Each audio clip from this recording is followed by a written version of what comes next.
Harry wakes up in his cupboard. Today is Dudley's birthday, and the Dursleys are taking them to the zoo. But today, the world feels different.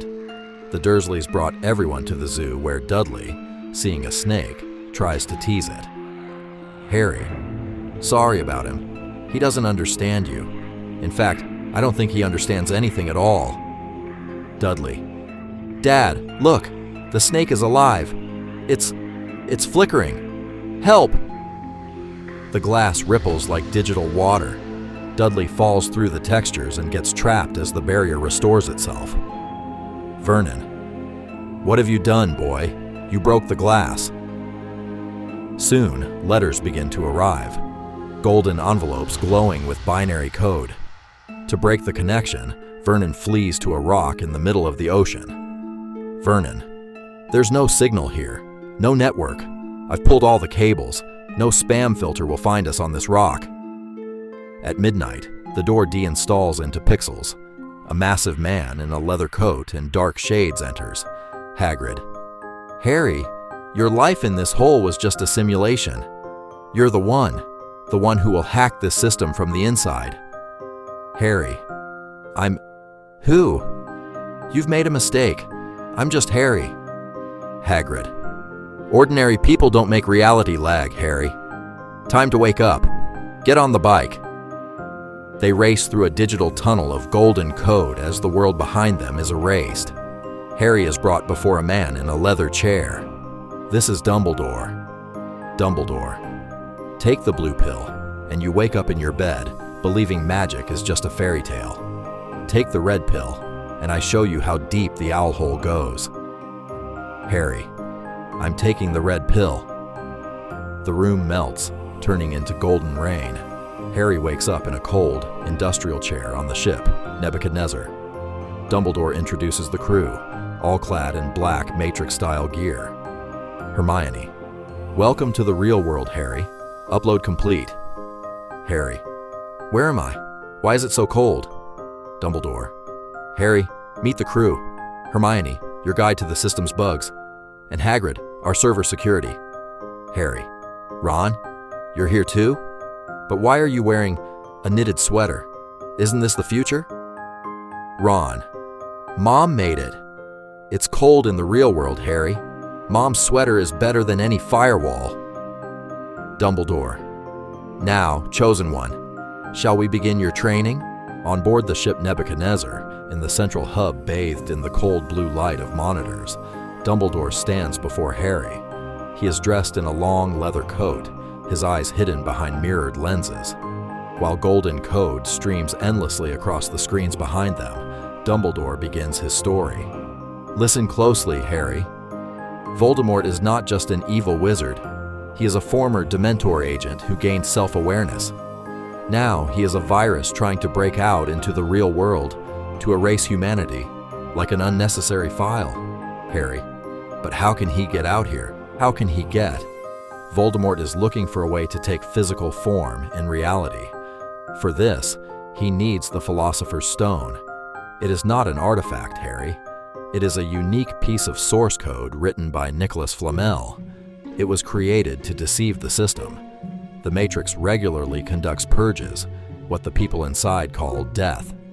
The stone allows Flamel to infinitely overwrite his identifier, masking himself as a background process.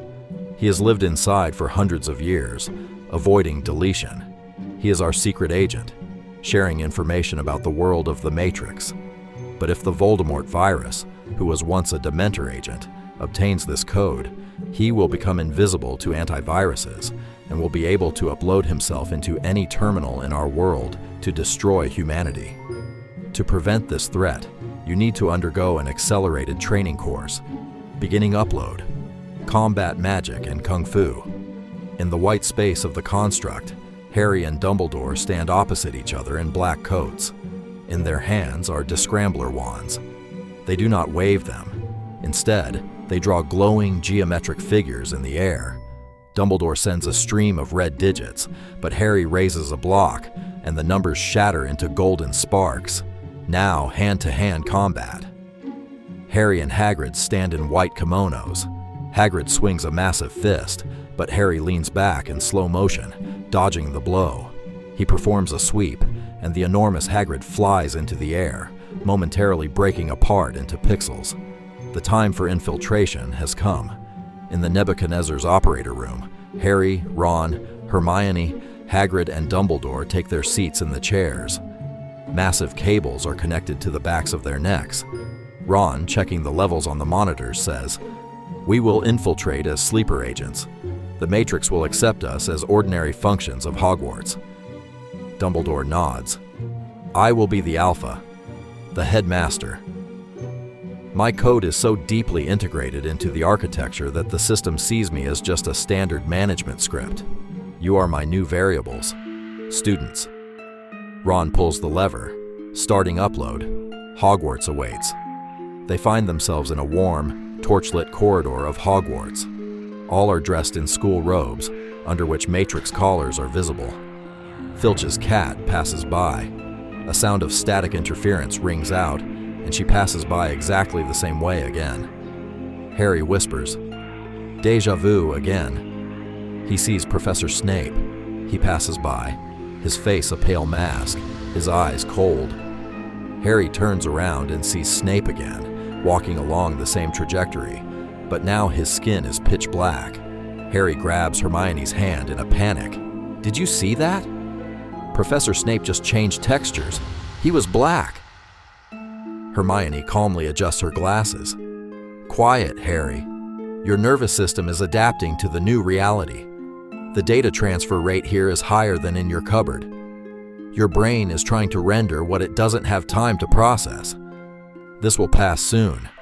Right now, our goal is to figure out which program is helping Voldemort steal the portal. Time is running out. Lunch in the Great Hall of Hogwarts." The golden candlelight blends with the flickering of program code on the walls. Harry and Ron sit at the Gryffindor table, discussing Alpha's plan in low voices. "Dumbledore placed the Philosopher's Stone here on purpose," Harry whispers, glancing at the staff table. "It's a bait. He wants to lure out the spy working for Voldemort. An attack will happen soon." Suddenly, the doors of the hall burst open. Professor Quirrell rushes in. He looks terrible. His robes are in tatters, and digital interference streaks across his face. He collapses to the floor, gasping, "Troll, in the dungeon. Thought you ought to know," and loses consciousness, disintegrating into a cascade of errors. Panic breaks out in the hall, but Harry and Ron jump to their feet. "Hermione!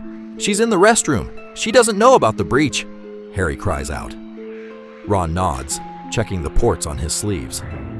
"We have to hurry. Trolls are incredibly powerful and ancient programs. In the era before Dementors, they were the primary guardians of the system. Their code is nearly impenetrable." They burst into the girls' restroom. A massive troll, looking like a mountain of gray voxels, raises its club over Hermione. She is huddled under the sinks, her wand knocked aside. Harry tries to reach for his own, but at that moment, the space around him warps. A glitch. Reality drifts. His fingers turn transparent, and his descrambler wand falls to the tiles with a dull thud.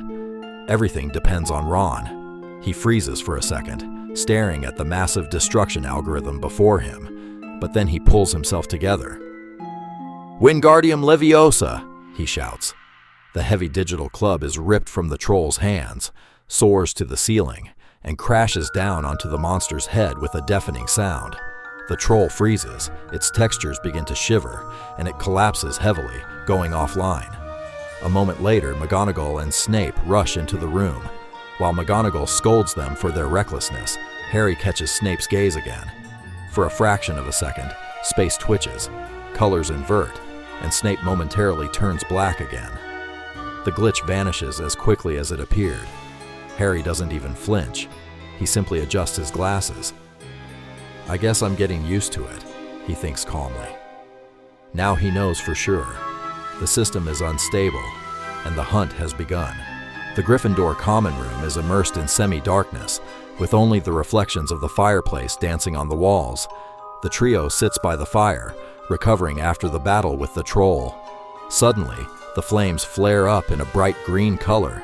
and Dumbledore's face appears within them. Dumbledore: Harry, listen to me carefully. There is almost no time left. The security system of the Philosopher's Stone is almost completely hacked. The enemy has reprogrammed the defense protocols so that they now protect the intruder and attack anyone who tries to enter, including us. Right now, they are hacking the last element, an anti-reality program called Erased. You must immediately go down to the basement, hack the reprogrammed defenses, and protect the stone at all costs. The heroes rush from their seats and run down the moving staircases. Harry takes out hidden wireless headphones from his pocket, a communication terminal with the Nebuchadnezzar, issued by Dumbledore for critical situations. Harry: Hagrid, are you on the line? We are in position. What is behind the door? Hagrid, voice in the earphone: I hear you, Harry. I'm on duty at the console. The first obstacle is Fluffy, a guardian program in the form of a huge dog, but I've already found a back door.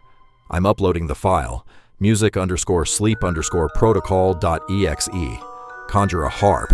It will trigger the script, and the dog will go into sleep mode. The heroes launch the command, and to the sounds of a digital harp, they jump into the opened hatch. They land in thick tangles of black vines. Hagrid: Stop! I've analyzed the code. This is Devil's Snare, a trap program. The more you resist, the more it constricts the data streams. Do not move. Harry and Hermione relax, and the vines let them through to the bottom. But Ron gets stuck. Black threads of code wrap around him tighter and tighter. Hagrid: Curse it. The system has recognized Ron as a potential threat and blocked the exit. Hermione: I'm sending you a packet with the cheat code, Lumos_Solaris. Apply it right now. Hermione shouts the command. A flash of blinding white light burns away the code of the vines, and Ron falls to the floor, breathing heavily. They run into the next hall, where thousands of winged keys swarm in the air. Ron: These are system passwords. We only need one to open the door to the stone. But there are thousands here. Harry: Hagrid, I have an idea. The key is too fast for a normal human. Upload the piloting skills of 5th generation fighter jets and the reflexes of Formula 1 drivers to me. Faster. Hagrid: Acknowledged, Harry. Data packet Top Gun Legacy sent. Uploading now. Harry jumps onto a broom, and his movements become superhumanly precise. He executes unthinkable maneuvers, dodging attacks from other keys, and in a dramatic dive, he grabs the necessary password. The Guardian keys rush after them like a swarm of drones, but the heroes manage to slip through the door and slam it shut a second before impact. They find themselves on a giant chessboard. The stone figures look like heavy combat servers. Ron: This is my exit. Hagrid: I need the entire database of games from world chess champion Magnus Carlsen. Every victory, every move. I must outplay this system on its own field. Hagrid: Loading Grandmaster_Mind_2026. Be careful, Ron. There is real damage here. Ron begins the match. He commands the pieces like a general. But the Matrix system adapts, cornering them. Ron realizes, to deliver checkmate, a sacrifice is needed.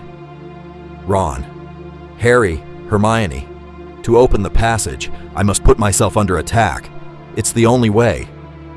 The White Queen strikes down Ron's piece. A crash echoes, sparks and fragments of code fly. Ron falls, his avatar flickering from the damage received. But the path is open. Harry: Ron! Hermione: Go, Harry. I'll stay with him. Try to restore his sector and patch up the system. You must finish this. Harry nods and enters the final corridor leading to the system core alone. Ahead of him awaits the mirror, Erased, and the one standing behind this entire hack. In the hall with the mirror of Erised, Harry sees not Voldemort, but Quirrell. He stands before the mirror, which looks more like a massive monitor pulsing with liquid crystals. Quirrell's skin is covered with running lines of binary code, and his avatar constantly shudders. Quirrell. Finally, the chosen one. The mirror. It doesn't show me the stone's code. It only shows me, him, my master, trapped within the dead archives. The stone is the key to his resurrection in your reality. And you, Harry, will help me get that key. Quirrell turns around, and his face begins to melt. From the back of his head, Voldemort's face emerges. His eyes are red pixels. Instead of a mouth, there is a black hole sucking in data. Voldemort, Harry Potter. Look closely. What you see in the mirror is not magic. It is the architecture of your soul. Tell me, where did Nicholas Flamel hide the boot file? Harry looks into the mirror. In the reflection, he sees not himself, but a golden code forming into the shape of the stone. Harry's reflection smiles and puts the stone into the pocket of his reflected cloak. Harry feels a real weight in his actual pocket. The stone is data that has downloaded into him directly, bypassing the system. Harry, I see how you are becoming part of the system that is erasing you once again. Voldemort. Liar, to Quirrell. Grab him! He has the stone! Quirrell lunges at Harry. His hands turn into sharp digital blades. Harry falls. Quirrell pins him to the floor and raises the blades for a strike. But at that moment, Harry's connection with the Nebuchadnezzar flares up. Hagrid, in the earphone, through static. Harry! Flamel's code. It's in you. You are the carrier of the protocol. Your avatar. It has priority. Just touch him. Your code is an antivirus for him. Harry, overcoming the pain from Quirrell's attacks, manages to reach out with his hand to the professor's face. For a moment, time freezes in bullet time. A golden light begins to emanate from Harry's palm, the same light found in the code letters of books and letters. Quirrell's skin at the point of contact begins to crack and disintegrate into voxels. A terrible, inhuman scream rings out. Voldemort, what are you doing? My code. It is being erased. The golden light spreads across Quirrell's entire body. He screams, his figure distorting, turning into a whirlwind of pixels and data. Voldemort tries to break free from the back of his head, but the golden light consumes him too. A second later, only a pile of gray voxel ash remains in Quirrell's place, slowly dissolving into the air. Harry, exhausted, falls onto his back. The stone in his pocket begins to pulse, and its light fills the entire hall.